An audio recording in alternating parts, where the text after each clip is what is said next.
ഇറാനെതിരെ ഇസ്രയേലും അമേരിക്കയും സംയുക്തമായി നടത്തുന്ന സൈനിക നടപടി 5-ാം ദിവസത്തിലേക്ക് കടന്നു. ടെഹ്റാനിലെ അതീവ സുരക്ഷാ മേഖലകളിൽ ഇസ്രയേൽ വ്യോമസേന ശക്തമായ ബോംബാക്രമണം തുടരുകയാണ്. ഇസ്രയേൽ പ്രതിരോധ സേന IDF ടെഹ്റാനിൽ വൻതോതിലുള്ള പുതിയ ആക്രമണ പരമ്പര പ്രഖ്യാപിച്ചു. അമേരിക്കയുമായി ചേർന്ന് നടത്തുന്ന ഓപ്പറേഷൻ എപ്പിക് ഫ്യൂറി എന്ന സംയുക്ത സൈനിക നീക്കത്തിന്റെ 5-ാം ദിവസമാണിന്ന്. ബസീജ് അർദ്ധസൈനിക ആസ്ഥാനങ്ങൾ, ആഭ്യന്തര സുരക്ഷാ കമാൻഡ് സെന്ററുകൾ, ഔദ്യോഗിക വാർത്താവിതരണ കേന്ദ്രങ്ങൾ എന്നിവ ലക്ഷ്യമിട്ടായിരുന്നു സമീപകാലത്തെ ആക്രമണങ്ങൾ. ഇറാന്റെ ആണവ ബാലിസ്റ്റിക് മിസൈൽ അടിസ്ഥാന സൗകര്യങ്ങൾ ഗണ്യമായി തകർത്തതായി ഇസ്രയേൽ അവകാശപ്പെടുന്നു. ഇറാന്റെ വ്യോമസേനയും നാവികസേനയും ഫലപ്രദമായി തകർത്തു എന്ന് പ്രസിഡന്റ് ട്രംപ് പ്രസ്താവിച്ചു. കഴിഞ്ഞ ശനിയാഴ്ച സൈനിക നടപടി ആരംഭിച്ചതു മുതൽ ഇറാനിൽ കുറഞ്ഞത് 1097 സിവിലിയന്മാരെങ്കിലും കൊല്ലപ്പെട്ടതായി മനുഷ്യാവകാശ സംഘടനകൾ റിപ്പോർട്ട് ചെയ്യുന്നു. ഇതിന് സമാന്തരമായി തെക്കൻ ലെബനനിൽ ഹിസ്ബുള്ളക്കെതിരെ ഇസ്രയേൽ കരയുദ്ധവും നടത്തുന്നുണ്ട്. ലെബനനിലെ ആക്രമണങ്ങൾ ശക്തമാക്കിയ ഇസ്രയേൽ ബെയ്റൂട്ടിലെ ഒരു ഹോട്ടലിനും കിഴക്കൻ മേഖലയിലെ പാർപ്പിട സമുച്ചയങ്ങൾക്കും നേരെ ബോംബാക്രമണം നടത്തി.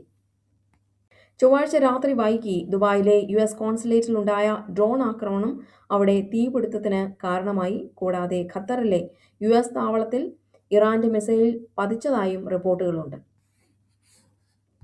മെഡിറ്ററേനിയൻ കടലിലേക്ക് തങ്ങളുടെ ആണവോർജ്ജം ഉപയോഗിച്ച് പ്രവർത്തിക്കുന്ന വിമാനവാഹിനി കപ്പൽ അയക്കാൻ ഫ്രാൻസ് ഉത്തരവിട്ടു. കൂടാതെ തങ്ങളുടെ സൈനിക താവളങ്ങൾ സംരക്ഷിക്കുന്നതിനായി UAEക്ക് മുകളിൽ യുദ്ധവിമാനങ്ങളെ വിന്യസിക്കുകയും ചെയ്തു.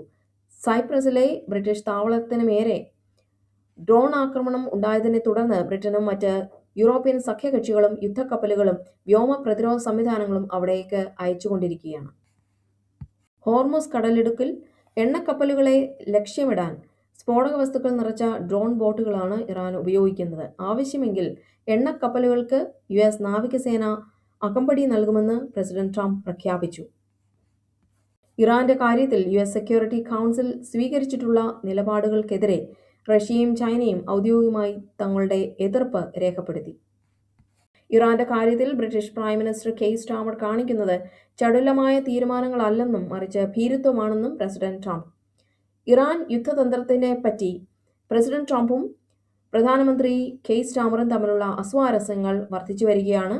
ഇറാനെതിരെ സൈനിക നടപടിയിൽ ഇസ്രയേലിന് പൂർണ്ണ പിന്തുണ നൽകിയ പ്രസിഡന്റ് ട്രംപിന്റെ ശൈലിയെ സ്റ്റാർമർ വിമർശിച്ചതാണ് പ്രധാന കാരണം. സിവിലിയൻ മരണങ്ങൾ ഒഴിവാക്കണമെന്ന് കെയർ സ്റ്റാർമർ ആവശ്യപ്പെട്ടു.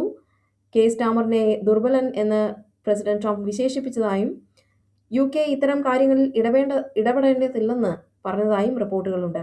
ഇദ്ദേഹം അടുത്ത വിൻസ്റ്റൺ ചർച്ചിൽ ഒന്നുമല്ല എന്നാണ് പ്രസിഡന്റ് ട്രംപ് കെയർ സ്റ്റാർമറെക്കുറിച്ച് പറഞ്ഞത്. സുരക്ഷാ കാരണങ്ങളാൽ പാകിസ്ഥാനിലെ അത്യാവശ്യ വിഭാഗത്തിൽപ്പെടാത്ത കോൺസുലർ ഉദ്യോഗസ്ഥരോട് രാജ്യം വിടാൻ അമേരിക്ക ഉത്തരവിട്ടു. ഏഷ്യൻ ഓഹരി വിപണികളിൽ പ്രത്യേകിച്ച് സോളിൽ റെക്കോർഡ് ഇടിവാണ് രേഖപ്പെടുത്തിയിരിക്കുന്നത്. ഗൾഫ് മേഖലയിലെ സംഘർഷത്തെ തുടർന്ന് എണ്ണവില തുടർച്ചയായ 3-ാം ദിവസവും ഉയരുകയാണ്.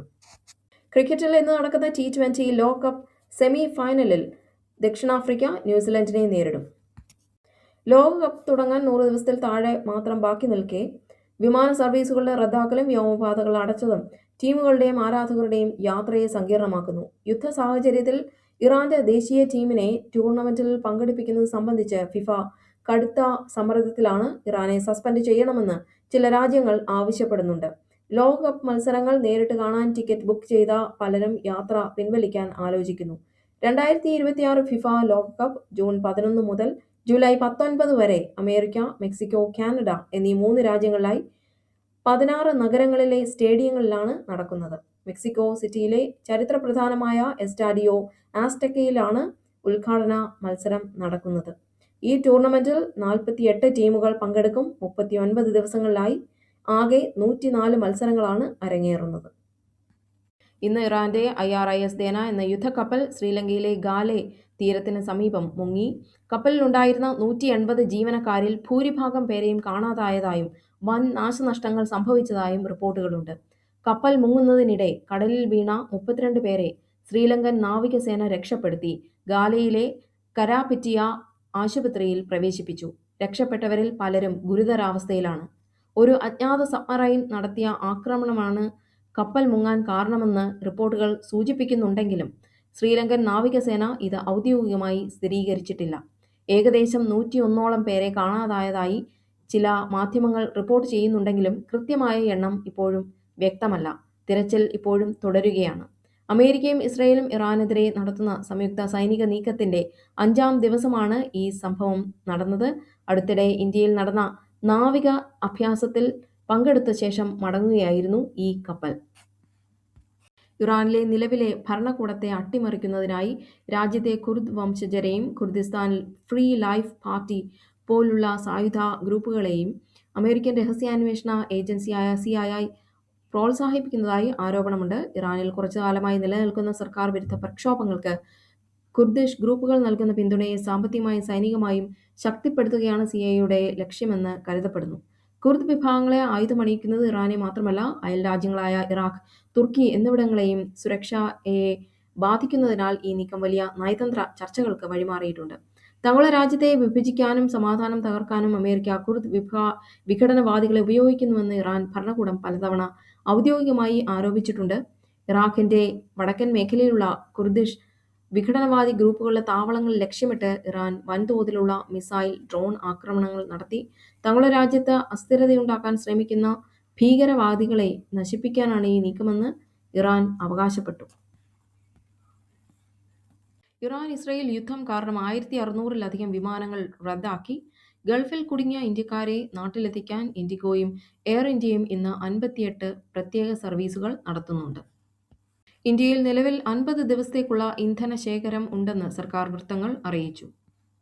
തന്ത്രപരമായ ബന്ധങ്ങൾ വിപുലീകരിക്കുന്നതിനായി ഫിൻലൻഡ് പ്രസിഡന്റ് അലക്സാണ്ടർ സ്റ്റബ് പ്രധാനമന്ത്രി മോദിയുമായി ചർച്ച നടത്തി.